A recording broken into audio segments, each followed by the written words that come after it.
dead. And so the courier who had cheated death in the cemetery outside Goodsprings cheated death once again, and the Mojave Wasteland was forever changed. Caesar entered the Strip as though it was his triumph. The Legion pushed the NCR out of New Vegas entirely, driving them back to the Mojave outpost. The Legion occupied all major locations, enslaving much of the population and peacefully lording over the rest. Under the Legion's banner, civilization, unforgiving as it was, finally came to the Mojave Wasteland. The Legion marched over the Hoover Dam with the help of one who was as brutal and merciless as the worst of them, the courier. Caesar honored him with a golden coin, minted in celebration of his contributions and distributed throughout the wasteland.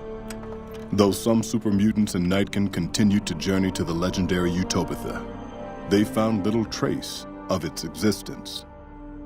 Some eventually found their way to Jacobstown, but many wandered off into the wastes, confused and disheartened. Without organized leadership, the remaining boomers slowly drifted away, leaving Nellis Air Force Base to be flooded by prospectors and scavengers.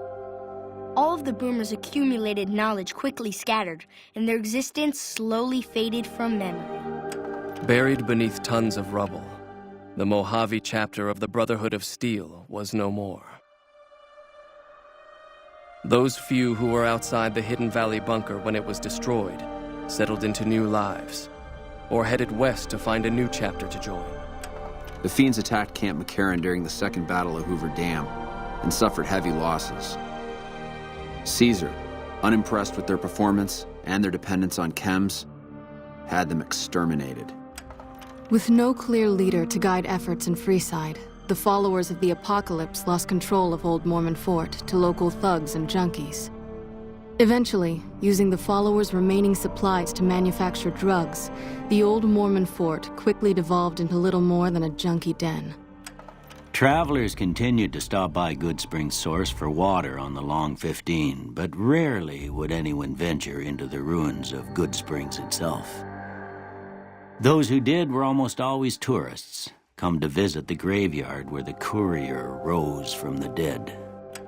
As reward for their loyal service, Caesar forcibly integrated the Great Khans into the Legion. The sick and elderly were killed, the women sold as wives to ranking officers, and the tribe's identity was annihilated. Though many Great Khans mourned the death of their tribe, many more were ultimately satisfied with their revenge against NCR. With the king dead and most of their gang slain by the courier, the remaining kings fled the area, never to be heard from again.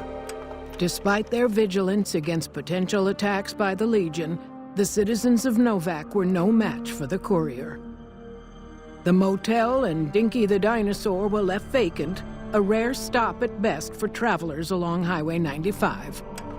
Most powder gangers at the correctional facility fled into the wasteland rather than face the advancing forces of the Legion. Those brave or foolish to remain were killed or crucified by the merciless legionaries. After the majority of the Vault 19 powder gangers joined the Great Khans, the weaker members scattered throughout the Mojave Wasteland. Though a few managed to erase their past, most never survived the journey. Prim, already torn apart by powder gangers, was dealt a killing blow by the courier. Though prospectors pick through the remains of the town from time to time, no one reestablishes it as a settlement. After the death of Chief Hanlon, the power of NCR's Rangers was broken for years.